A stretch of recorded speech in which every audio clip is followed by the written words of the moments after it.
សួរបងប្អូនទាំងអស់គ្នាថ្ងៃនេះខ្ញុំមកណែនាំថ្នាំសត្វមួយប្រភេទដែល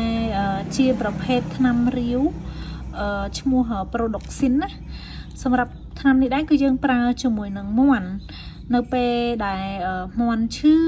គ្រុនឬក៏ផ្ដាសាយអញ្ចឹងបងប្អូនប្រើប្រភេទនេះគឺយើងយកទៅបន្តក់លាយជាមួយនឹងទឹករួចហើយយើងឲ្យវាផឹកអញ្ចឹងបងប្អូនអញ្ចឹងប្រភេទនេះគឺគេហៅថាប្រភេទថ្នាំបន្តក់